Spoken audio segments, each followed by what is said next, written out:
સાંસરોદ નારેશ્વર રોડની બિસ્માર હાલત સામે સ્થાનિકોમાં ભારે રોષ. ખાડા નહીં, કાયમી ઉકેલ જોઈએ. સાંસરોદથી નારેશ્વર તરફ જતો મુખ્ય માર્ગ છેલ્લા કેટલાક સમયથી અત્યંત બિસ્માર હાલતમાં ફેરવાઈ ગયો હોવાના આક્ષેપો સાથે નારેશ્વર ઉપર આવેલા ગામના સ્થાનિકોને વાહન ચાલકોમાં ભારે રોષ જોવા મળી રહ્યો છે. રસ્તા પર ઠેર ઠેર ખાડાઓ તેમજ ઉકળેલો ડામર અને વરસાદી પાણી ભરાઈ જવાના કારણે માર્ગ પરથી પસાર થવું જોખમી બની રહ્યું છે. સ્થાનિકોના જણાવ્યા મુજબ રસ્તાની હાલતને કારણે નાના મોટા અકસ્માતનો ભય સતત રહે છે અને રોજિંદા મુસાફરોને ભારે મુશ્કેલીઓનો સામનો કરવો પડી રહ્યો છે. સાંસરોદ નારેશ્વર રોડ પર કેટલીક જગ્યાએ અંદાજે 1 થી 2 ફૂટ જેટલા ઊંડા ખાડા પડી ગયા હોવાનું સ્થાનિકો જણાવી રહ્યા છે. વરસાદના કારણે ખાડાઓમાં પાણી ભરાઈ જતાં તેમની ઊંડાઈનો અંદાજ ન આવતો હોવાની ખાસ કરીને 4 ગાડીઓ તેમજ રોજબરોજ નોકરિયાત કરતા વાહન ચાલકો માટે અકસ્માતનું જોખમ વધી ગયું છે. વાહન ચાલકોને ખાડા બચાવવા અચાનક બ્રેક મારવી અથવા વાહન વાળવું પડતું હોવાથી પણ અકસ્માતની શક્યતા ઊભી થાય છે. આ માર્ગનો ઉપયોગ વિદ્યાર્થીઓ, નોકરી ધંધા માટે અવરજવર કરતા લોકો, ખેડૂતો તેમજ આસપાસના ગામોના રહેવાસીઓ દ્વારા મોટા પ્રમાણમાં કરવામાં આવે છે. રસ્તાની ખરાબ સ્થિતિને કારણે વિદ્યાર્થીઓ અને નોકરિયાતોને સમયસર પહોંચવામાં મુશ્કેલી પડે છે, જ્યારે ખેડૂતોને પોતાના ખેતરો અને બજાર સુધી જવા આવવામાં પણ મુશ્કેલીઓનો સામનો કરવો પડી રહ્યો છે. એડવોકેટ મિનેશ વકીલન તેમજ કરજણ તાલુકા કોંગ્રેસ પ્રમુખ પિન્ટુ પટેલ તેમજ કેટલાક વકીલો દ્વારા આક્ષેપ મુજબ રસ્તાની સ્થિતિ દિવસે ને દિવસે વધુ ખરાબ બની રહી છે, પરંતુ સંબંધિત તંત્ર દ્વારા કાયમી ઉકેલ લાવવા માટે પૂરતી કાર્યવાહી કરવામાં આવી નથી. કરોડો રૂપિયાના ખર્ચે રસ્તાઓ બનાવવામાં આવતા હોવા છતાં થોડા જ સમયમાં જ બનાવની રસ્તાની હાલત ફરી ખરાબ થઈ જતી હોવાને લઈને પણ સવાલ ઉઠી રહ્યા છે. તેમજ ખાસ કરીને એમ્બ્યુલન્સ સહિત ઇમરજન્સી વાહનોને પણ આ માર્ગ પરથી પસાર થવામાં મુશ્કેલી પડી રહી હોવાનું સ્થાનિકોનું કહેવું છે. ગંભીર દર્દીને હોસ્પિટલમાં પહોંચાડતી વખતે રસ્તાની ખરાબ સ્થિતિને કારણે સમય વધુ લાગી શકે છે, જે ચિંતાનો વિષય છે. તેમણે સ્થાનિકો દ્વારા માત્ર ખાડા પૂરવાની કામચલાઉ કામગીરીને બદલે ગુણવત્તાયુક્ત અને કાયમી ધોરણે રસ્તાનું સમારકામ કરવામાં આવે એવી માંગ ઉઠવા પામી છે. હાલમાં સાંસરોદથી નારેશ્વર રોડની પરિસ્થિતિ ખૂબ જ દયનીય છે. રોડ ખખડધજ હાલતમાં છે. રોડ પર 1.5 થી 2 ફૂટ ખાડા પડી ગયા છે. વાહન ચાલકોને ક્યાંથી પસાર થવું એક મોટો ગંભીર પ્રશ્ન ઉપસ્થિત થયો છે.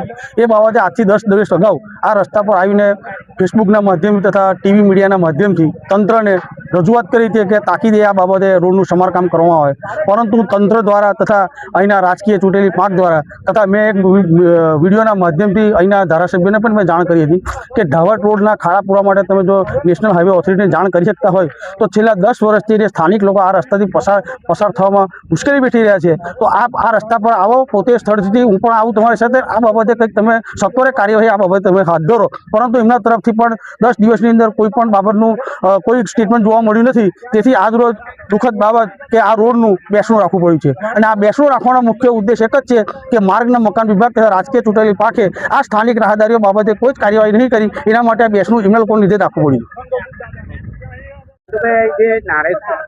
નારેશ્વર રોડ પર જે બેસણું કરવામાં આવેલું છે એ શાના કારણે કરવામાં આવેલું છે? 32 કરોડનો રોડ ધૂળ જેવો થઈ ગયો. નાના દીકરાઓએ અમને ફોન કરીને જાણ કરી કે અમારો રોડ બગડી ગયો છે, અમે અંકલ થાકી ગયા છે. કોઈ અમારા પપ્પા કે અમારા જે ગામના વડીલો, અહીંના નેતાઓ કોઈ બોલવા રાજી નથી. તમે આવીને આ આંદોલન કરો. ત્યારે અમે આ આંદોલન કરવા માટે અહીંયા આવ્યા હતા અને આજે બેસણું રાખ્યું હતું રોડ વચ્ચે જ, જે કથળી હાલતની અંદર રોડ છે.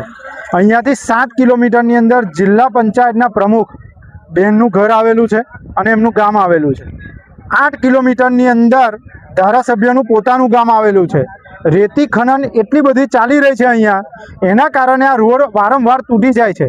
છતાં પણ ધારાસભ્ય હોય કે જિલ્લા પ્રમુખ હોય, એકવાર એવું નિવેદન નથી આપ્યું કે અહીંયા આગળ રેતી ખનન ચાલી રહ્યું છે, ખોટું ચાલી રહ્યું છે.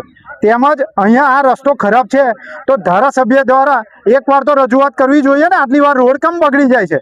તો એકવાર તો રજૂઆત કરવી જોઈએ ને કે આ રોડ ખરાબ થાય છે, એનું કારણ શું? કોન્ટ્રાક્ટરની ભૂલ છે કે તકલીફ બીજી છે? એટલે આ બધી બાબતને લઈને અમે રજૂઆત કરી હતી અને આ ધરણાનો પ્રોગ્રામ રાખ્યો હતો. અગાઉ પણ આના અગાઉ 10 વર્ષથી જે અહીંના મૂળ નિવાસી એકતા મંચના આગેવાન છે મિનેશભાઈ પરમાર દ્વારા, એમના દ્વારા 10 વર્ષથી છેલ્લા રજૂઆત કરવામાં આવી અને એ રજૂઆતને ધ્યાનમાં રાખીને પણ હજુ સુધી કોઈ કાર્યરત કામગીરી કરવામાં આવી નથી.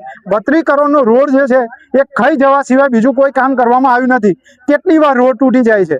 આ જે રોડ છે એની પોઝિશન તમે જુઓ ને તો તમને એવું લાગે કે ખેતરવ રસ્તો હશે. આ એટલે જ્યારે ધારાસભ્યનું ગામ આજે તીર્થધામ આટલું નરેશ્વર આટલું મોટું આવી રહ્યું છે, જેના રંગ અવધૂત દાદાના ઉપર અત્યારે ફિલ્મ બની રહી છે, ત્યારે એવું કહેવામાં આવ્યું હતું કે આપણે પણ જોડાઈએ અને રંગ અવધૂત સાથે સૌ જોડાય.